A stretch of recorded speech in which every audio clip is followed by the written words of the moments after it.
Hello అండి, నమస్తే. Welcome back to my channel ప్రవీస్ healthy life style. ఈ రోజు నేను పెసరట్టు ఉప్మా నేను ఎలా ప్రిపేర్ చేస్తానో వీడియో అయితే చేశాను, అది అప్లోడ్ చేస్తున్నాను అనమాట. ఇందులో పెసలు ఏంటంటే ఒక గ్లాస్ తీసుకున్నాను, ఇంకా పావు గ్లాస్ కంటే కొంచెం ఎక్కువ బియ్యం తీసుకున్నాను. ఈ రెండు కలిపి నైటే సోక్ చేసి పెట్టుకున్నాను.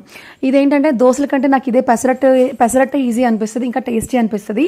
ఇంకోటి ఏంటంటే ఇది హెల్దీ, మంచి ప్రోటీన్ ఫుడ్ కూడా అండి. మనకి దోశల్లో ఏంటంటే ఒక గ్లాసు మినపప్పుకి 2 గ్లాసులు బియ్యం యాడ్ చేస్తాము.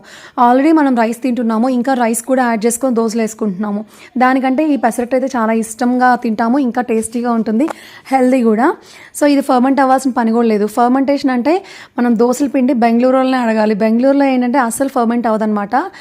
సో పెసరట్టు ఏంటంటే ఇంకా మనకు ఫర్మెంట్ అవ్వాల్సిన పని ఉండదు కాబట్టి చక్కగా మార్నింగే లేచి పెసలు క్లీన్ చేసుకొని మిక్సీ జార్లో యాడ్ చేసుకొని అందులో పచ్చిమిర్చి, అల్లము, నెక్స్ట్ జీలకర్ర, ఇంకా సాల్ట్ ఇవంతా యాడ్ చేసుకొని కొంచెం వాటర్ పోసుకొని పల్చగా కాదు, మరీ పల్చగా కాదు, మరీ తిక్కుగా కాదు, కొంచెం లిటిల్ మీడియంగా మనం వాటర్ అయితే పోసుకొని పెసలు ఆడించుకోవాలన్నమాట, మిక్సీ చేసుకోవాలి. ఇంకా వాటిని పెసరట్టు వేసుకోవాలన్నమాట. ఇక్కడ ఉప్మా ప్రిపేర్ చేస్తున్నాను నేను. ఉప్మాలో టమాటాలు ఇవి వేస్తున్నానండి, క్యారెట్ ఇవి వేయట్లేదు. ఎందుకంటే మనం కొంచెం గడ్డలుగా ఉన్నా కానీ ఉప్మాలో పెసరట్టు విరిగిపోతుంది అనమాట. ఇంకోటి అంటే పల్లీలు కూడా నేను యాడ్ చేయట్లేదు. ఇక్కడ ఇవి మాత్రమే యాడ్ చేసి ఉప్మా అయితే సింపుల్గా చేస్తున్నాను. నేను ఎప్పుడు ఉప్మా చేసినా కానీ పల్చగా వస్తుంది, నాకు పల్చగా ఉంటేనే నచ్చుతుంది. ఇంకోటి ఏంటంటే ఎప్పుడు ఉప్మా చేసినా గడ్డలు అయితే కట్టదనమాట, ఉప్మా ఉండలు కట్టడం అలా ఎప్పుడు ఉండదు. ఎందుకంటే నేను బాగా వాటర్ మరిగిన తర్వాత మాత్రమే ఉప్మా రవ్వ కలుపుతాను.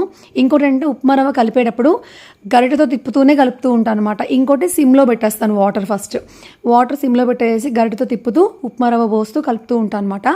ఎప్పుడు ఉండలు కట్టదు. మనం ఎంత ఉండలు కట్టకుండా ఇలా చేసినా, జారుగా చేసినా కానీ పెసరట్లోకి ఎంత కన్సిస్టెన్సీలో ఉండాలో అంత కన్సిస్టెన్సీలో ఉప్మా తయారవుతుంది. మరి గడ్డలుగా కొంచెం ఏమంటాం ఉండలుగా ఉంటే కూడా ఉప్మా మనం పెసరట్లోకి పెట్టలేము, టేస్టీగా ఉండదు. ఇలా జారుగా ఉంటేనే ఉప్మా టేస్టీగా ఉంటుంది. ఇంకా ఇప్పుడు ఉప్మా అయిపోయిందండి. నెక్స్ట్ ఇంకా దోశ పెనం మీద వేసేసుకుంటున్నాను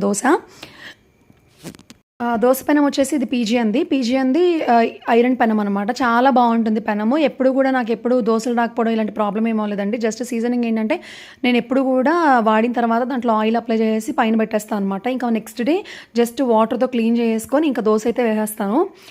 సూపర్గా వస్తాయి దోశలు. ఇంతే అండి వీడియో. మీకు నచ్చితే కనుక సబ్స్క్రైబ్ చేసుకోండి, ఇంకా లైక్ చేయండి మరిన్ని వీడియోస్ కోసం. Thank you so much for watching. Have a nice day. Bye.